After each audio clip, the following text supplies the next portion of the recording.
आज फिर एक बार हमारे पास सैमसंग का जो है सिंगल डोर जो है रेफ्रिजरेटर आया है। वो भी कस्टमर के द्वारा डैमेज किया गया है।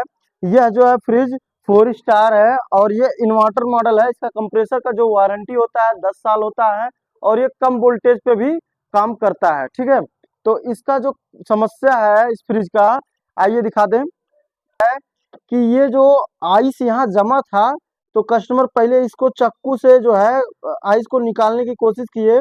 फिर इसमें तेजी से जब गैस निकला तो वो यहाँ पे बॉन्ड लगा दिए कि मतलब हो सकता है काम कर जाए बॉन्ड और गैस रुक जाए और जो है हम फिर इसको चालू कर पाएंगे, हमारा फ्रिज फिर काम कर सकता है। उनके दिमाग में तो इतना आया कि एक बार लीक हो गया है तो हम इसको बंद भी कर सकते हैं। लेकिन क्या करें, कुछ लोग होते। चलिए, ये तो ठीक है। इसको कहने का मतलब काफी ज्यादा चलाया भी गया है कि हो सकता है अभी काम करे, हो सकता है अभी काम करे। तो जब ये फ्रिज चलता है तो जितना भी इसके अंदर ऑक्सीजन होता है वो रिलीज कर देता है। फिर जैसे ही लाइट भागता है कंप्रेसर बंद होता है, फिर वो खिंचाव करता है। फिर जैसे लाइट आता है कंप्रेसर चालू होता है तो वो पूरे सिस्टम में पानी फैल जाता है। तो उम्मीद है, हमको लग रहा है कि ये जब ज्यादा चल तेल है, देख सकते हैं ये तेल फेंक भी रहा था, खींच भी रहा था। जितना नमी होगा वो खींच चुका होगा और काफी सारा तेल यहाँ से देख सकते हैं यहाँ तक आया है। तो कहने का मतलब इसमें ज्यादा सारा प्रॉब्लम, बहुत ज्यादा प्रॉब्लम हो सकता है। तो इसके पूरे सिस्टम में पानी की नमी भी हो सकता है। तो चलिए अब हम इसको पहले एक बार चला के देखते हैं कि इसका कंप्रेसर चालू है कि नहीं। अगर कंप्रेसर चालू होगा तो भाई अच्छी बात है। अभी हम जैसे जब ये फ्रिज आया कस्टमर के यहाँ से, वहां भी हमने चेक नहीं किया था। हमने देखा फ्रीजर लीक था। तो लगभग 10 मिनट से ऊपर हो चुका, ये स्टार्ट नहीं हुआ। ठीक, तो अब ये हमको चेक कर लेना था, तभी हम फ्रिज का फ्रीजर उरीजर खोलना था। तो हमने इतना किया कि एक बार देख लेते कंप्रेसर चल रहा है कि नहीं। तो आइए, यहाँ पे देखा भी है, यह जो है 3 टाइम ब्लिंक दे रही है। यह 3 टाइम ब्लिंक का मतलब होता है या तो पीसीबी का आईपीएम खराब या तो कंप्रेसर खराब। तो कंप्रेसर बता रहा है। अब हम यहाँ पे एक दूसरा कंप्रेसर लगाएंगे, देखेंगे ये चला देता है कि नहीं। तो सेम इसी तरह का एक सैमसंग का कंप्रेसर हमारे पास है। तो इसका भी जैक जो है, ये कंप्रेसर हमारा चालू है और इसका जैक जो है हमको केवल इसमें लगाना है और जैक जब लग जाता है तो इसको ऑन करना है। जैक हमने लगा दिया, अब देखते हैं ये चलेगा कि नहीं।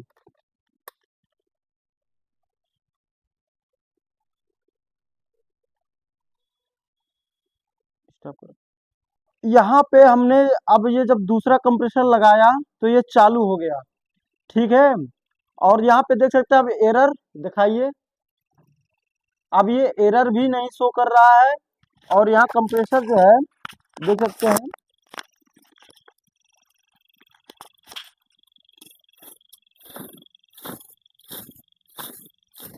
ये कंप्रेसर भी चालू हो गया। ठीक है, तो इसका मतलब ये है कि यह जो कंप्रेसर खाते हैं, इस तरह से जब कोई आदमी यहाँ से बर्फ जब खुरचता है इस किसी भी हथियार या चाकू से, तो इस तरह से जब डैमेज होता है तो उससे क्या क्या नुकसान हो सकता है। देखिए, गैस तो उड़ी गया, ये कॉइल भी खराब हो गया। अब पीछे आइए, कंडेंसर का कॉइल का जो कंडेंसर का पाइप है, इस सब में पानी चला जाता है और कंप्रेसर के अंदर पानी जाता है। देखिए, कंप्रेसर भी खराब हो गया, इसके ये जो पाइपिंग है, ये फिल्टर है, कैपिलरी है, ये सब में पानी का नमी चला गया और ये कंप्रेसर खराब हो गया। जो कि हम कंप्रेसर को काफी देर तक चेक किए, नहीं स्टार्ट हो रहा है। तो हम दूसरा कंप्रेसर लगाए तो स्टार्ट हो गया। ठीक है, और इस पे 3 टाइम ब्लिंक दे रहा है पीसीबी कि मैंने कंप्रेसर में कुछ फॉल्ट है। तो एक तो ये होता है या तो आईपीएम का फॉल्ट होता है। तो हम जब दूसरा कंप्रेसर लगाए तो चल गया। अब बताइए हम कस्टमर से क्या कहेंगे। कस्टमर से कहेंगे आपका कंप्रेसर भी खराब है, कंडेंसर जो अंडरग्राउंड है वो भी खराब है, गैस भी डालना पड़ेगा और फ्रीजर भी चेंज करना पड़ेगा। तो बताइए कितना ज्यादा नुकसान हो गया। अभी खाली एक बार आइस निकालने का कमाल है ये। और इस पे मैं बार बार वीडियो बना रहा था, मेरा इस पर एक्सपीरियंस यही कहता है, जब इस तरह से कोई फॉल्ट आता है, अगर अनजाने में हो भी जाए तो फ्रिज को बंद रखें और कस्टमर मतलब कस्टमर केयर या किसी मैकेनिक को दिखाएं। तो लोग अभी देख लीजिए, इसमें बॉन्ड चुआया गया था, उसके बाद फ्रिज को जबरन चलाया गया था, जिसके वजह से वह जो है इतना सारा खराबी हो गया। अगर उसी समय बंद रहा होता तो शायद बहुत ज्यादा खर्चा नहीं होता। तो चलिए अब हम फिलहाल कस्टमर से बात करते हैं, अगर एग्री होंगे तो इसमें क्या क्या करेंगे पूरा करके दिखाएंगे। अगर वो एग्री नहीं होते हैं कंप्रेसर चेंज कराने के लिए, तो उनको जो है हम जो है ये फ्रिज सीधे पैक करके भेज देंगे वापस। ठीक, तो हमने जो है कस्टमर से हमने बात किया और वो बोले कि ऐसा है, अब हम समझ नहीं पाए फॉल्ट को, और जो भी खर्चा है हम देंगे, आप जो है उसको चेंज कर दीजिए। तो इस कंप्रेसर को हम चेंज करेंगे, ठीक है। फिलहाल कंपनी से इसका गारंटी होगा, लेकिन पता नहीं कंपनी जो है गारंटी क्या करेगी क्या नहीं। कस्टमर हमसे बनवाना चाहते हैं तो हम उनको बना के देंगे, ठीक है। तो अब जो है पहले हम इसका गैस रिलीज करेंगे। इसमें गैस कहीं भी कोई प्रेशर नहीं रुका हुआ है, जैसे कभी कभी होता है थोड़ा बहुत आता है। इधर से हम जब ब्रीजिंग लगाएंगे तो काफी ज्यादा आग का गोला निकल जाता है। तो अब हम यहाँ से इसको डिस्कनेक्ट करेंगे और ये खोल के कंप्रेसर को उतार देंगे। अब कंप्रेसर भी चेंज होगा और यहाँ पे नया कंडेंसर भी लगाएंगे और उसके बाद कोयल भी लगाएंगे, ठीक है। तो इसके लिए हमको पहले इसको हम उतार दें, दूसरा कंप्रेसर इसमें बैठा दें। तो हमने इसका जो पाइप हमने डिस्कनेक्ट किया, तो यहाँ से काफ़ी सारा ऑयली टाइप का कचरा निकला है इस तरह से, ठीक है। उसमें नमी भी है, तो इसको हमने डिस्कनेक्ट किया, सेक्शन को डिस्कनेक्ट किया। उसके बाद ये जो कैपलरी और फिल्टर थे इनको भी डिस्कनेक्ट किया, तो इसमें से भी कुछ टपक रहा है, ठीक है। तो कुछ ज़्यादा कहना नहीं चाहते हैं, बस इतना का है कि इसको अब हम हटाएंगे, नट बोल्ट से खोल के इसको हटाएंगे और अपने पास दूसरा कंप्रेसर है उसको लगाएंगे, ठीक है। उसके बाद ये फिल्टर और ये सेक्शन और ये कंडेंसर, ठीक है, हम कंडेंसर नया यहाँ पे लगाएंगे, दूसरा कंप्रेसर लगाएंगे। और ये तो हमने खोल दिया है और ये सब हम अलग कर दे रहे हैं, इससे हमको कोई मतलब नहीं है, क्योंकि अगर इसमें नमी होगा तो दूसरा कंप्रेसर लगाएंगे तो वो भी खराब हो जाएगा। तो इसके वजह से हम जो है इसको पूरा सब सिस्टम ही अलग कर देंगे, क्योंकि अगर कंप्रेसर खराब हुआ, लीक होना, हम खोलेंगे, इसको खोल के निकालेंगे और इसमें दूसरा एवापोरेटर डालेंगे और कंप्रेसर भी दूसरा डालेंगे, ठीक है। तो कैपिलरी सेक्शन भी डालेंगे। तो ये देखते हैं कि इसको पहले खोल के देखते हैं सेक्शन हमारा निकल जाएगा कि नहीं। अगर नहीं निकलेगा तो बाहर से सारा डालेंगे। कंडेंसर तो बाहर से लगेगा ही, कंडेंसर वायर जाली जो होता है। तो इतना चीज़ हमको बस चेंज करना पड़ रहा है, क्योंकि फ्रिज को ज़्यादा टाइम चलाया गया लीक करने के बाद, चाकू लगाने के बाद, ठीक है। तो इतना सारा हम चेंज करते हैं। तो जो है कटिंग कर चुके हैं और इसको भी कटिंग कर दिए। अब ये बाहर निकल गया, ठीक है, डेड है, इसको भी हमने निकाल लिया। अब इसके तेल को हम चेक करेंगे, इसका तेल कैसा है।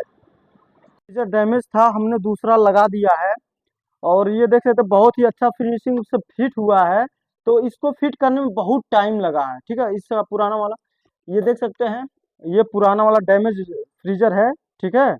ये जो डैमेज था हमने इसको बदल दिया और इसके पीछे इसको हमने यहाँ पे लगाने के बाद फिर अच्छे से पूरा टाइट करने के बाद फिर हम जो है पीछे देखिए क्या क्या किए हैं। यहाँ पे हमने कंडेंसर जो जाली होता है उसको बाहर से लगा दिया, ठीक है।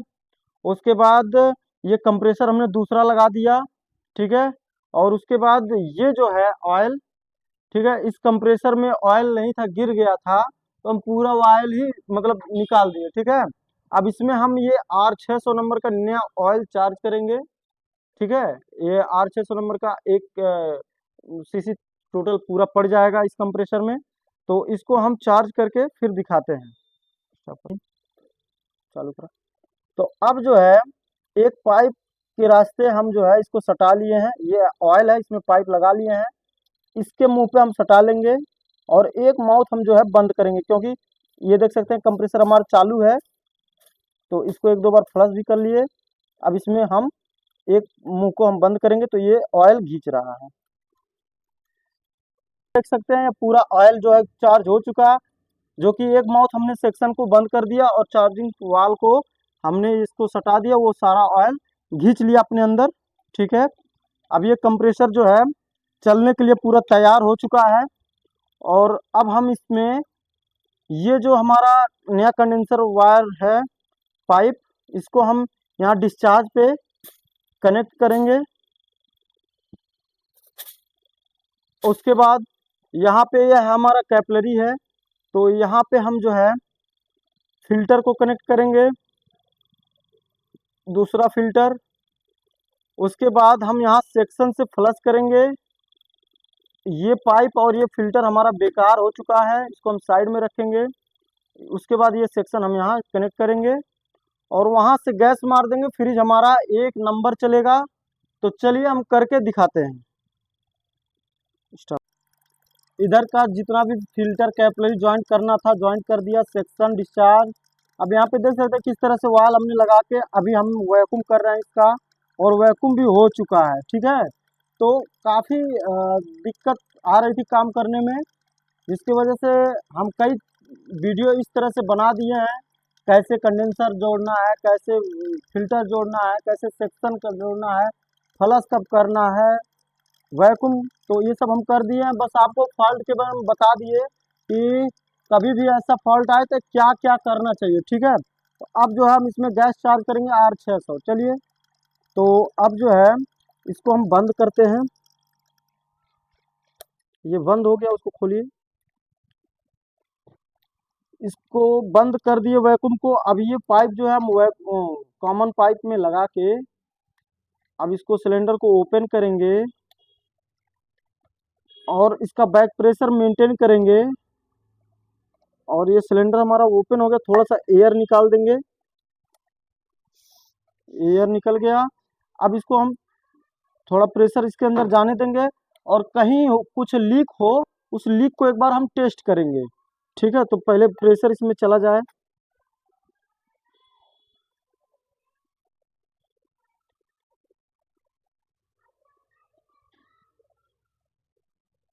जा रहा है। अब हम लीक टेस्ट करेंगे। स्टॉप कर देंगे। तो जैसे कि हमने यहाँ पे लीक भी टेस्ट कर लिया, कहीं लीक भी नहीं है। फ्रिज को हमने चालू किया, इसका बैक प्रेशर जो है हमने मेंटेन कर दिया, तो इसका जो बैक प्रेशर है वो ठीक ठाक है और अब ये अच्छे से चल रहा है। और अब हम जाके देखते हैं अंदर इसके, यहाँ हीटिंग तो बराबर है, अंदर देखते हैं कूलिंग हो रहा है कि नहीं।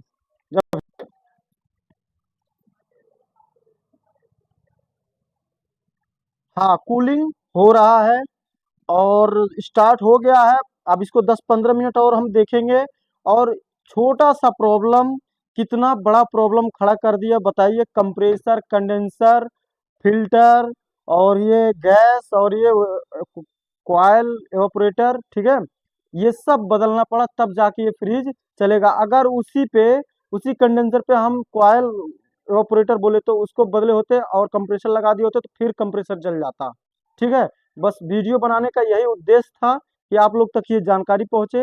अगर आप कस्टमर हैं तो इस तरह से आप देख लें, और अगर आप मैकेनिक हैं तो इस तरह से आप सॉल्व कर सकते हैं। ठीक है, मिलते हैं नेक्स्ट वीडियो।